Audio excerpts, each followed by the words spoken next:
To me, creative placemaking is the act of people coming together, people from a place coming together to change or tend or enliven or express themselves in that place.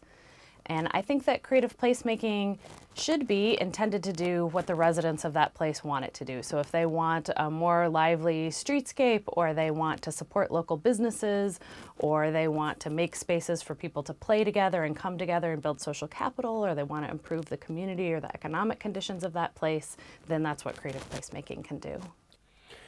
Creative placemaking is intended to create some investment by the community in the development initiatives that are happening within their community to bring economic development, to foster a sense of community growth and development around whether it's built structures or whether it's around creating a more cohesive cultural framework for the community to make decisions about its destiny around. I think creative placemaking and the framework in which we're here today at this placemaking conference is around the role of arts and creativity as being a part of that development process.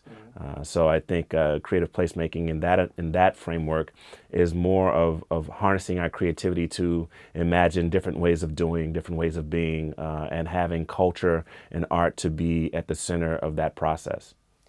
Well, the idea of creative placemaking is really simple. So let's say you live in a place or a community, and you want to make your community better.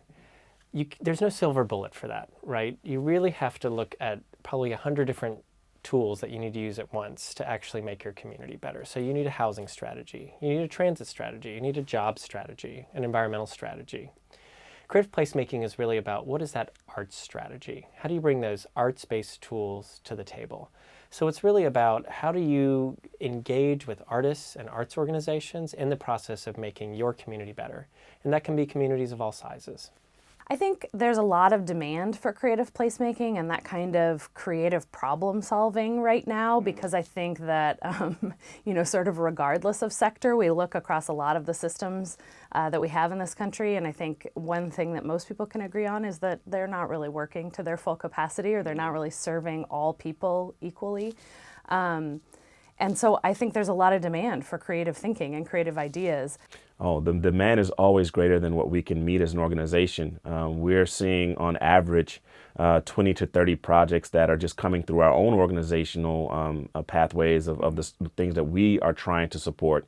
We can only support a handful of those projects. And just with the Creative Placemaking National ArtPlace initiative, there's 1,400 projects that come through that annually, and only about 26 or 30 get funded.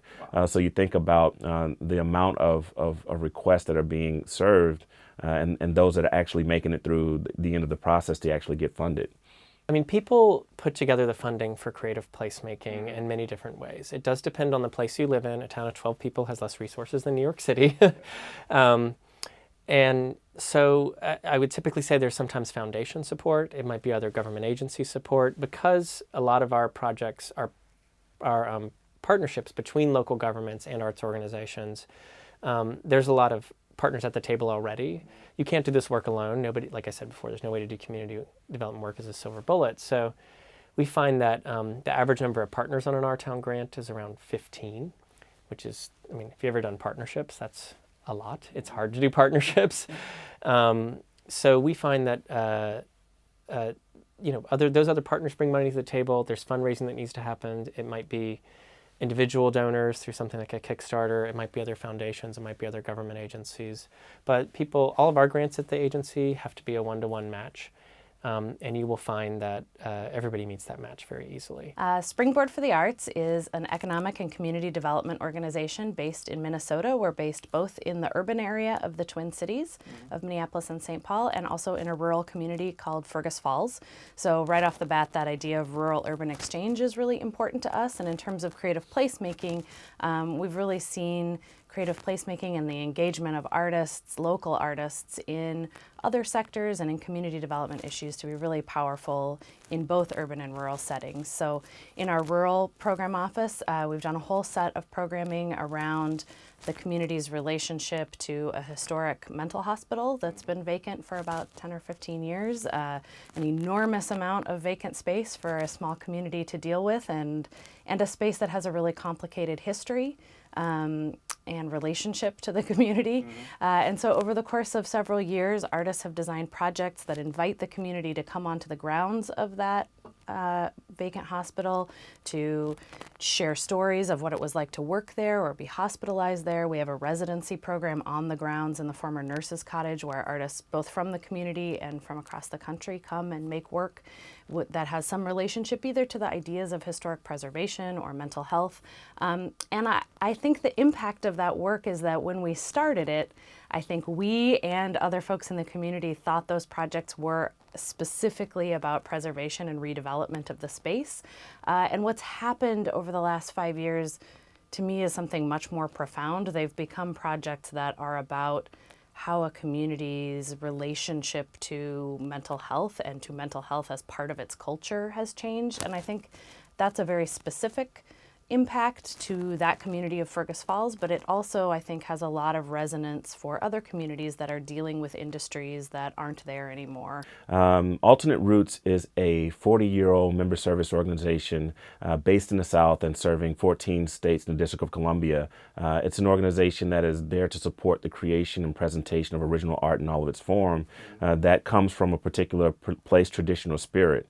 The work that we do is supporting artists that are working in the South at the nexus of arts and community development, arts and activism, arts and social justice. And the way that we support those artists is through their projects, their professional development, and helping to support their community partnerships within their own individual communities. So much of the work that Alternate Roots does is led by the artists. So when we're thinking about creative placemaking, it's placing artists and creatives at the center of the development process.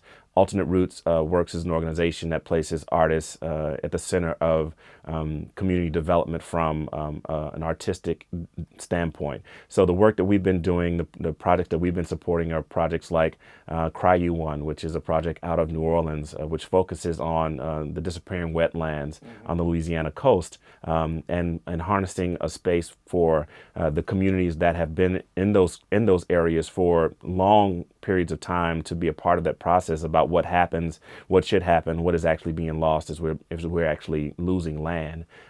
We're also supporting projects like the Spirit House movement in North Carolina, which is trying to create a harm-free zone around a particular high school in the community where there's been a lot of violence, where there's trying to figure out ways to interject itself into the criminal justice space so that there's an alternative for young people that are finding themselves in trouble or the increased criminalization of young people. With the program that I run called Our Town, we've funded almost 400 different communities across the country, and it's communities of all sizes, as I said before. I think the smallest town we funded is one of 12 people, Last Chance, Colorado, all the way up to New York City. We funded on the Bering Strait in Alaska and Eskimo Village down to Key West. And the projects are really all over the map because it is about what's in the place already and what do people want to do. So for example, let's take Memphis. There's an interesting neighborhood there called Soulsville.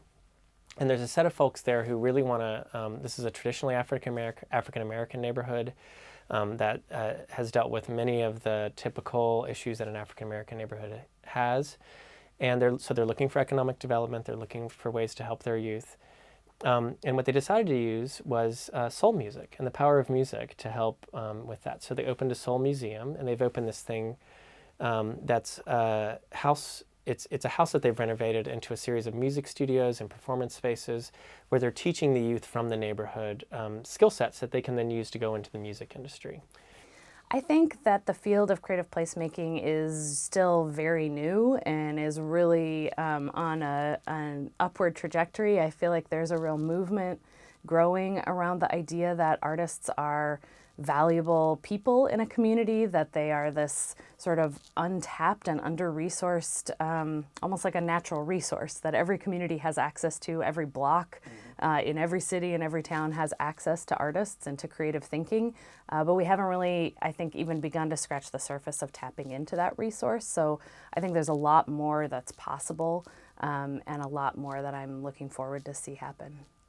The potential for creative placemaking is that I think that the initiatives and the things that it has developed, the different projects across the country, can be a model for other organizations and sectors that are doing community work, that are doing work in communities, whether it be economic development or actually physical space development, that they can look to these processes as a model for best practices.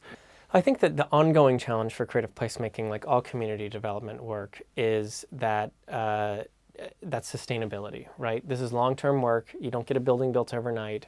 You don't restore a neighborhood overnight. I mean, some people have been working in some neighborhoods in America for 40 years. And how do you avoid gentrification when you're doing redevelopment? These are really big challenges. So that sustainability, we like to see sometimes our money as kind of a catalyst for an idea. So how do you sustain that idea? The energy, the partners, people move away, something bad happens, a new politician or mayor comes in who's not as interested in that project, and so you move to something else. So I think that sustainability is a really big question for creative placemaking. I don't think that means that you shouldn't try to start and do something. This is about, let's be American, let's get off our duffs, let's be industrious and get something done here. We're doers and we're entrepreneurs as a country, and so I think, investing in that spirit is really what we're interested in. And the challenge is, how do you maintain that spirit over time when there isn't necessarily instant rewards?